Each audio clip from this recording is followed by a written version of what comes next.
आदाब दोस्तों, मैं मोहम्मद वैस न्यूज़ ट्रैक चैनल पर आपका इस्तकबाल करता हूं। आज हम बात करेंगे ऑल इंडिया मजलिस इत्तेहादुल मुस्लिमीन यानी MIM के बारे में।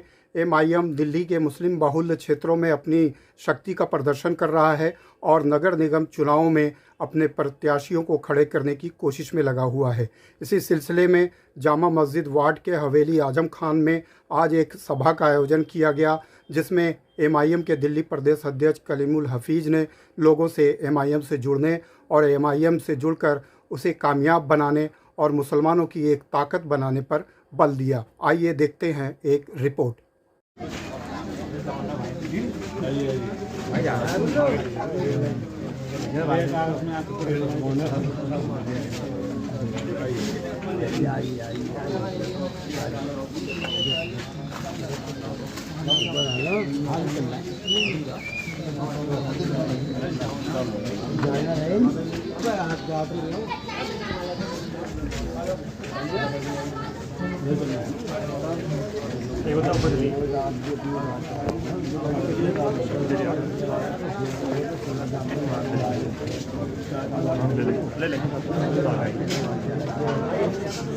छोटी सी हमने कॉर्नर मीटिंग रखी थी, बहुत कीमती समय निकाल के यहाँ पर आए हैं, बहुत बहुत शुक्रिया। और यहाँ से फराश खाने जाना है साहब को, वहाँ पर एक बड़ा प्रोग्राम है, तो यहाँ से कॉर्नर मीटिंग होते हुए कुछ मुहद्दिस हमारे भाई थे, उनसे थोड़ी सी मुलाकात करानी थी आपको। और क्या कहते हैं ना, सारे साथी जो है कुछ लोग आ नहीं सके, तो टाइमिंग का बड़ा यहाँ बड़ा हमारा मसला है, क्योंकि अक्सर लोगों की जो है ना दुकान छोड़ के आना बहुत पॉसिबल नहीं हो रहा है। तो थोड़ा सा ये था कि भाई शाहिद हैं हमारे यहाँ के, कभी माशाल्लाह जानते ही हैं। मैं ये थोड़ा सा जो वो है सफा पर खड़े होकर आवाज़ देते हैं, वो कॉर्नर मीटिंग करते हैं, लोगों से डोर टू डोर मिलते भी हैं, जाकर अखलाक की तरबियत भी करते हैं।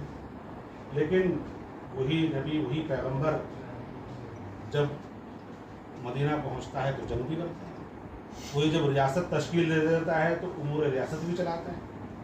उसी पैगंबर के जो खुलफा होते हैं, जिनको हम खुलफा राशिदीन कहते हैं, वो एक तरफ मस्जिद की इमामत भी करते हैं तो दूसरी तरफ सियासत और हुकूमत भी चला रहे होते हैं।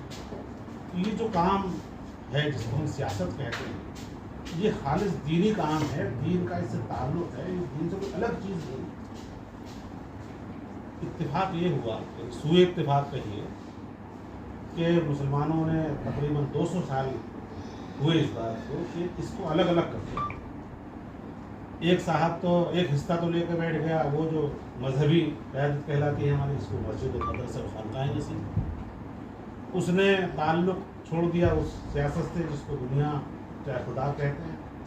एक तबका हमारा वो हो गया जो फिर दुनिया के इक़्तिदार में ऐसा गुम हुआ कि उसने वो मस्जिद जाना छोड़ दिया, मस्जिद को हिस्सा दीन के जब ये 2 हिस्से किए तो हमारा ज़वाल यकीनी था, जो आज हमारे सामने मौजूद है।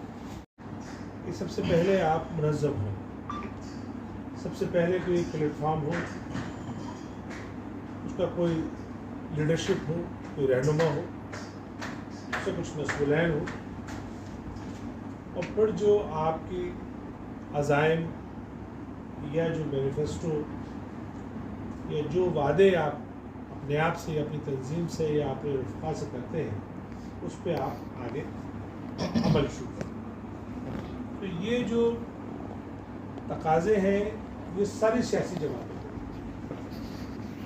अभी उत्तर प्रदेश की जो कल जो एग्जिट पोल के नतीजे आए, तो तमाम लोग जो अपने आप को सियासी पंडित कहते हैं, चाणक्य कहते हैं, उनकी होश फाख्ता।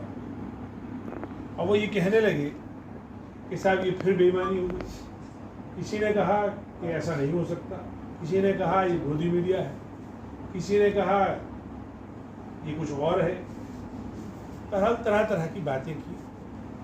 लेकिन एक बात जो लब्बो-लुआब ये निकलता है कि अगर सारे एग्जिट पोल का नतीजे को आप जोड़ लें और उसका मीन निकालें, तब भी बीजेपी उत्तर प्रदेश में जीत रही है। बीजेपी तब जीत रही है उत्तर प्रदेश में जब उसके खिलाफ तमाम तर वजूहात मौजूद हैं। उसकी नाकामी, हर फ्रंट पे नाकामी, गवर्नेंस पे नाकामी, इंसानी तफरीक करने पे नाकामी, जीडीपी को आगे न ले जाने की नाकामी, यहाँ तक कि खुद उन जात जो पूरा हिंदू समाज जो जात बिरादरियों में बटा हुआ है, उन जातों में भी आपस में इंतशार और इख्तलाफ की नाकामी, ये सारी नाकामियों के बावजूद भी वो पार्टी और किसान मूवमेंट, इस तरह के बड़े बड़े मूवमेंट चलने के बाद भी आज बीजेपी को एग्जिट पोल के नतीजों के एतबार से आप जीता हुआ समझ रहे हैं। उसकी वो वजह है उनका तंजीमी ढांचा।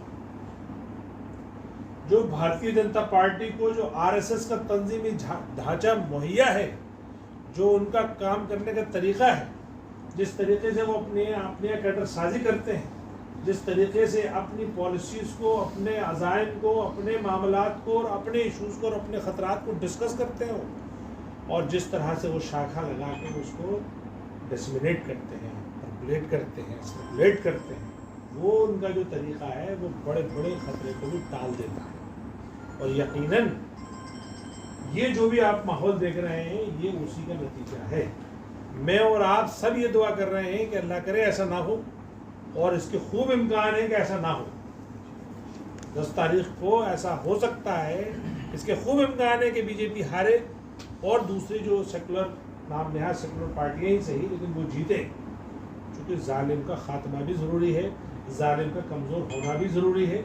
जालिम जब तक तख्त पे बैठा रहेगा वो जुल्म करता रहेगा। वो एक अलग बात है कि हम में कोई फ़र्क नहीं आया, हमने जालिम हमारे ऊपर मुसल्लत हो गया, तब भी हमारे सोचने में या सियासत करने में कोई फ़र्क नहीं आया। ये मत समझिए कि अभी 1-1.5 महीने बाद एग्जिट इलेक्शन होने वाला है और उसमें शाहिद खान साहब या गाजी साहब आ गए और इनको किसी एक को टिकट मिल गया और ये जीत गए या हार गए, उसके बाद बात ख़त्म। नहीं, यही हमारी भूल है। हम इतना वक्ती तौर पे सोचते हैं, इतने शॉर्ट साइटेड हो चुके हैं कि सिर्फ एक इलेक्शन भर तक को या इलेक्शन में लड़ने वाले की हिमायत तक को सियासत समझते हैं। माफ़ करना, यहाँ बहुत सारे लोग ऐसे हैं जो किसी न किसी की हिमायत में मोहब्बत में आए हैं, लेकिन अब आपको ये सोचने का मुकाम है कि मोहब्बत अपनी जगह पर है, कि आप शाहिद इकबाल साहब की मोहब्बत में आए या किसी और की मोहब्बत में आए, वो ठीक है, वो फितरी बात है। लेकिन यहाँ से आप ये सबक लेकर जाइए कि सियासत आपके दीन का और आपकी ज़िंदगी का इम्पोर्टेंट हिस्सा है। इसको अगर आप ऐसे ही छोड़ते रहे, जैसे 75 साल से छोड़ते चले आए हो, तो आप इतने कमज़ोर हो गए हो और कमज़ोर हो जाओगे। से ही सारे ताले खोले जाते हैं। अब इस सियासत को जिन लोगों ने सियासत की तरह लिया, जहाँ हमारे बुज़ुर्गों ने ये वक्त रहते फैसला कर लिया, वहाँ के हालात बेहतर हो गए, वहाँ का मुसलमान बेहतर हो गया, सियासी तौर पे वो मुनज़्ज़म हो गया, मुत्तहद हो गया, उसके साथ साथ उसने अपना समाजी और इक़्तिसादी हालात बेहतर कर दिए। दिल्ली में आखिर हमारे बुजुर्गों ने वो कोशिशें क्यों नहीं की, और अगर नहीं की तो कोई बात नहीं, उनकी उस वक्त की जो भी समझ रही होगी, अल्लाह उन्हें उसका अजर दे। आज हम हैं, आखिर अगर आने वाली नस्लों को हमें जवाब देना है तो हमें आज से तैयारी शुरू करनी होगी। और आज से तैयारी यकीनन पहले वाली इतनी मुश्किलात नहीं है, क्योंकि ऑलरेडी एक प्लेटफॉर्म बना हुआ है। ऑल इंडिया मजलिस इत्तेहादुल मुस्लिमीन तैयार है, उसकी एक एस्टेब्लिश्ड लीडरशिप है बैरिस्टर असदुद्दीन ओवैसी साहब के नाम से पूरा हिंदुस्तान उनको एक सियासी रहनुमा और ख़ास तौर से मिल्लत इस्लामी अपने कायद तस्लीम कर चुकी है। तो ऐसे मौक़ों पर अब हमारी ये जिम्मेदारी बन जाती है, चाहे वो पुरानी दिल्ली हो या नई दिल्ली हो या कोई सी भी दिल्ली हो, चाहे अनथराइज दिल्ली हो, हम सब जगह अपनी पार्टी को कायम करें, अपनी पार्टी के लिए उसी तरह से मेहनत करें जिस तरीके से हम अपनी पर्सनल चीज़ें करते हैं। क्योंकि इसको अगर हम उन्हीं खानों में बांट के देखते रहे कि नहीं इस बार तो साहब आम आदमी पार्टी को निकल जाने दो, इस बार तो साहब कांग्रेस को निकल जाने दो, क्योंकि दिल्ली का माहौल ये है कि दिल्ली में इस वक्त 3 पार्टियां मेन स्ट्रीम पार्टियां हैं, 3 बार से बीजेपी काबिज है, तीनों एमसीडी उसके पास है, और 2-3 बार से विधानसभा में आम आदमी पार्टी काबिज है। और कांग्रेस जो है वो चूंकि उसकी अपनी ऐसी नाकामियाँ और उसकी लीडरशिप वैक्यूम की वजह से, लीडरशिप फेल्योर की वजह से आज वो कहीं नहीं है। लेकिन अब जो नतीजे आ रहे हैं, जिस तरीके के एग्जिट पोल आ रहे हैं, इससे क्या लग रहा है, इससे ये लग ये रहा है मुझे कि अगर पंजाब जीत गई आम आदमी पार्टी, तो आम आदमी पार्टी दनदनाती हुई पूरे इलाके में, दिल्ली में जो है वो इलेक्शन लड़ेगी। और अगर बीजेपी जीत गई उत्तर प्रदेश में, تو اس میں بھی وہ دم آ جائے گا اور بی جے پی اور عام آدمی پارٹی میں گھمسان ہوگا. میں پوری دلی کی بات کر رہا ہوں. اور مسلم علاقوں میں آپ کو پتا ہے کیا ہو؟ مسلم علاقے پھر اسی مردہ پڑی ہوئی کانگریس کے جھنڈے اٹھائے گھوم رہے ہوں گے. اور بڑا بڑا مولوی, بڑا ایسا آدمی جس کو آپ بہت ہی سمجھدار آدمی سمجھتے ہوں گے, وہ بھی کہہ رہا ہوگا نہیں صاحب کانگریس ہی ہمیں بچا سکتی ہے, جبکہ کانگریس کو ریجیکٹ کر دیا لوگ. اور